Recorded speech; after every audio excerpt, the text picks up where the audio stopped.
Hello YouTube, what's up? This is Alamgir. Welcome to All Right Academy.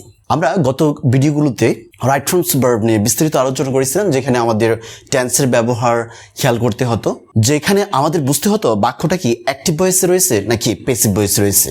এখানে দেখো আমরা লিখে রাখছি ভার্ব প্লাস আইএনজি। দেখো কি করে ভার্ব প্লাস আইএনজি হয়, অর্থাৎ এই নিয়মটা করতে গেলে এটা কোন ধরনের টেন্স, এটা অ্যাক্টিভ নাকি প্যাসিভ, এই ভয়েসগুলো বুঝতে হবে না।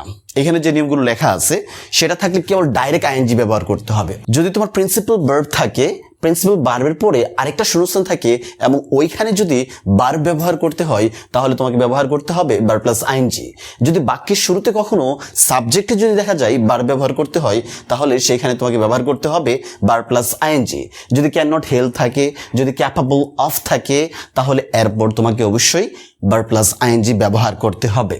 যদি উইথ এ ভিউ টু থাকে এবং অন্য কোনো ধরনের preposition, for example by, without, in, from, while, on, etcetera, যদি এগুলো থাকে তখন তোমাকে সেখানে ভার্ব প্লাস আইএনজি ব্যবহার করতে হবে। চলো আমরা কিছু এক্সাম্পল দেখি যেন আমরা বুঝতে পারি আসলে সত্যিকার অর্থেই কিভাবে ভার্ব প্লাস আইএনজিগুলো ব্যবহার করতে হয়। For example, I have written the sentence he started read. Now look at this example. The example is he started to read. He started to read. I have to put another principal verb after this principal verb started. Here started is a principal verb and read is also a principal verb. So you have to put ing. Because I have written after the principal verb, you have to use verb plus ing. তুমি দেখো এইখানে যে শব্দটা লেখা আছে he started to read, এই started শব্দটা হলো প্রিন্সিপাল ভার্ব। তো প্রিন্সিপাল ভার্বের পরে আরেকবার ভার্ব ব্যবহার করতে হবে। যেহেতু প্রিন্সিপাল ভার্বের পরে আরেকবার ভার্ব ব্যবহার করবা, তাহলে তুমি কি ব্যবহার করবা? নিয়ম অনুযায়ী আমাকে অবশ্যই ভার্ব প্লাস আইএনজি ব্যবহার করতে হবে। তাই এই প্রশ্নের উত্তরটা হবে reading. That's very simple. If you know the rules that I have written today in this whiteboard, then it is easy for you to answer correctly. Let me give you the second example. So here we have got another example. The example is what is a good exercise? What is a good exercise? Now I have found the gap from the beginning of the sentence, and this is called the subject because is the principal verb, and before principal verb you have to use the subject, and after principal verb that is called the object. So you should use verb plus ing. কি লেখা আছে?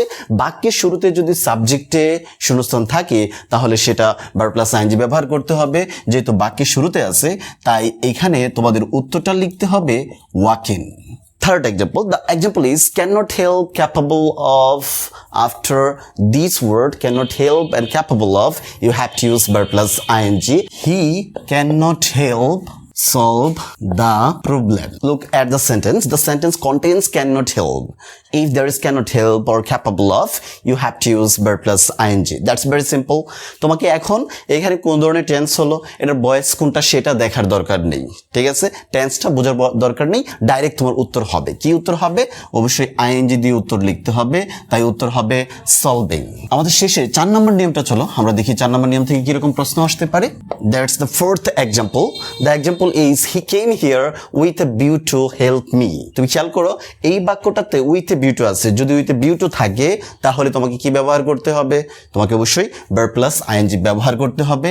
তাই এখানে উত্তরটা হবে helping. এরকম আরেকটা example দেখি প্রেপোজিশন দিয়ে। যদি কখনো প্রেপোজিশন থাকে, preposition means by, with, without, on, for, যদি এগুলো থাকে, অফ, তাহলে তোমার কি ব্যবহার করতে হবে? দেখো by play well you can win. এখন এই বাই শব্দটা হলো প্রেপোজিশন। যেহেতু এটা প্রেপোজিশন লেখা আছে তাহলে প্রেপোজিশন পরে কি লিখতে হবে?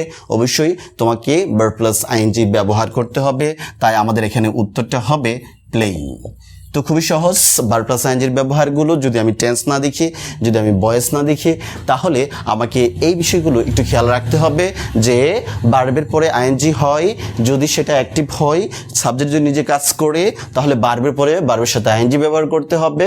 আর বাকি শুরুতে যদি সাবজেক্টের শূন্যস্থান থাকে তাহলেও ভার্ব প্লাস আইএনজি ব্যবহার করতে হবে। ক্যানট হেল্প থাকলে, ক্যাপাবল অফ থাকলে, উইথ এ ভিউ টু থাকলে, প্রেপোজিশন বাই থাকলে, অফ থাকলে, উইথ থাকলে, উইদাউট থাকলে, আফটার থাকলে, তাহলে তোমাকে অবশ্যই ভার্ব প্লাস আইএনজি ব্যবহার করতে হবে।